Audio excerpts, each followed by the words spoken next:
Hi everyone, welcome back to Pine Hollow out of Diagnostics. 2012 Ford Focus. Owner says that his wife got a new car and they're looking to get rid of this one. So this one's just been sitting for a while in his driveway. He just realized the battery was completely dead. So he charged it up and he says if he leaves it for more than 3 days, can't start it. So the question is there a significant parasitic drain? Or is the battery old and just getting really low in capacity? So two kind of possibilities here.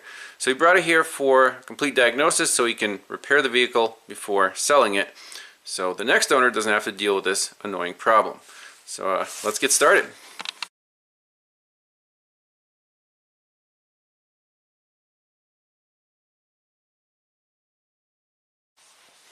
So step one, obviously did a pre-scan on it, saved the report, cleared all the low voltage codes, and did another report. And there was one hard fault left, and we'll take a look at that. Then parked the car, closed the doors, and just installed an in-series ammeter here. And after over half an hour, these Fords take a long time to go to sleep, so don't rush your diagnosis here. You have to let it fall asleep. Not bad, about 50 milliamps. Now, I asked the owner, is there anything aftermarket installed in the car? And he said yes, a remote start system. So instantly, those systems I know can draw almost 30 milliamps when they're just sitting around. Now, he said there's a little switch by the OBD plug. Right here, you probably be hard to see here. There's a little switch. These wires. It's right here. A little toggle switch.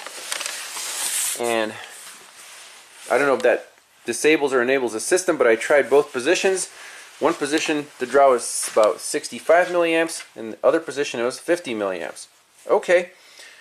So now, having this number as a reference, we can proceed with the diagnosis. So this isn't a bad drain, but it's too high. It's not OEM. On these Fords, from my experience, you're supposed to be about 10 milliamps when everything's asleep. So either something's awake, like one module, or the remote start system is drawing a little bit of current. So we have to figure that out. Alright, so let's see what hard fault was set in the car. Accessory Protocol Interface Module, APIM, one fault, and that is initial configuration not completed. That is a red flag for a module that could be going bad internally. Something's messed up in the brain, and about half the time, those are the modules that just won't fall asleep when they're supposed to. So what's the quickest and easiest way to eliminate just that module from the picture? I want to see what fuse feeds at constant power, remove that fuse, and then let the car go back to sleep and see what that draw goes down to. If it changes, then we know that module is on its way out and will need to be replaced. And then if the draw is still too high, we can go after this remote start system, unplug that, and see if the draw goes down even further.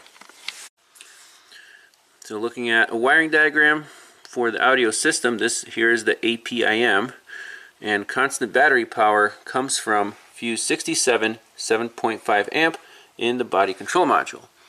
And on these Focus cars, the BCM is right there under the glove box, so we do have to open the passenger door to get to it, and then find that fuse, pull it out, close the doors, and see if our draw decreases. Alright, open the door, latched the striker, and here's our BCM. Fuse number 67 was in that slot right there, so pulled it out, 7.5 amp. Now we have to play the waiting game again, starting at 0.4 amps here, and that should drop down to, well, we'll see, hoping for less than 50 milliamps.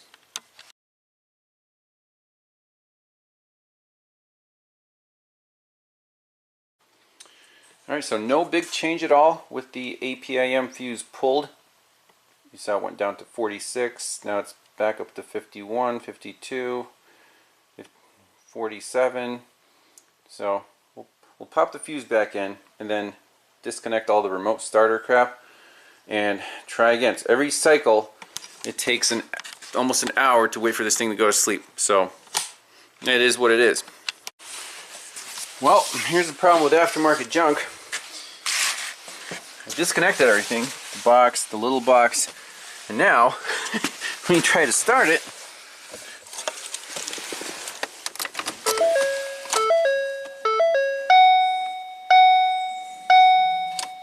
no key detected. That sucks. Alright, everything's reconnected.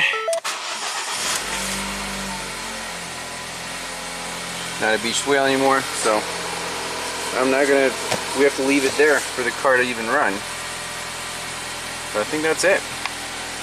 So let me just run it for a few minutes. We'll shut it off, turn the headlights on, monitor the voltage, see if this battery has any decent life left in it. Well, now the car started and I can't shut it off. You know what this little toggle switch does? Nothing. Push buttons. What about this thing? We can't shut off the car? Seriously?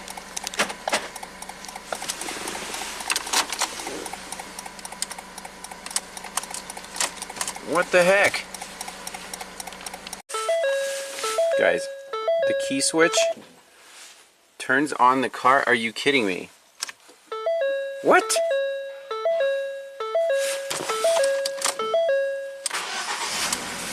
So you're telling me if your lights are, let's see, if they're in auto, I can do that. What the heck? Well, I think I found the problem why the remote start stopped working altogether. So this little black ground wire was stretched through here and tied, kind of crimped to this eyelet, and you know, when we're moving wires around, that just pulled out, so the little box didn't have a ground, and that's why it was weird. You know, the headlights made the car keep running, so we need to redo this. The customer just wants it back like it was, you know, before, and he'll get a fresh battery because, you know, it's 50 milliamp drain. I guess it's you can live with it if you drive it at least once a week. So that's what we're gonna do. Alright, so last thing I want to do is to prove that that system is drawing the current. They actually have 3 fuses that go to that magic box, and there's 2 green ones right there. I pulled one out, and sure enough, the current dropped significantly, you know, that whatever 30 milliamps. So remember this number, 363 right now. The car's still going to sleep, but once I install that 30 amp fuse, this should go up to, you know, we'll see what the actual value is, and then we can report that to the customer. Alright, so from 365 it went to, let's say, 400.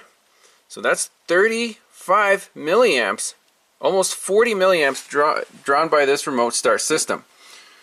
So if we're starting with 50 and we subtract 40, we get our 10 milliamps. So the diagnosis is absolutely done. I can pull that fuse out and see if the car will start normally, and that way the customer will know if you want to leave the car for like a month. You can either disconnect the battery or just pull this fuse for the remote start. Now if we pull the fuse, will the car start normally? Let's try that out right now. Alright, so the green fuse is pulled out. Let's see if the car will start or not.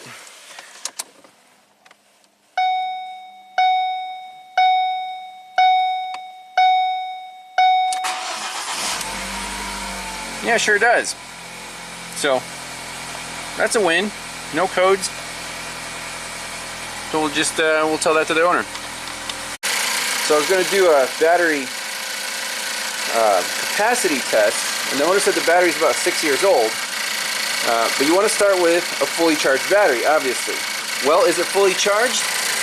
No, we're getting 30 amps the battery's accepting 30 amps. So I think what happened was, you know, the car was completely dead. It probably sat for months with this 50 milliamp drain, and then the owner just jumped it and drove it here about 10-15 minutes, and obviously that's not enough to get the battery fully charged. So we can put a charger on it, top it up, then turn on the lights for 10 minutes, whatever. I think the battery's just fine. It's accepting a healthy amount of current, and it starts the vehicle just fine. So we'll just tell them, if you want to eliminate the big parasitic draw, the 40 milliamps, it's the remote start. You can just pull a fuse, so pretty straightforward. So that's it for this one. Thanks a lot for watching, and we'll see you in the next one. Bye-bye.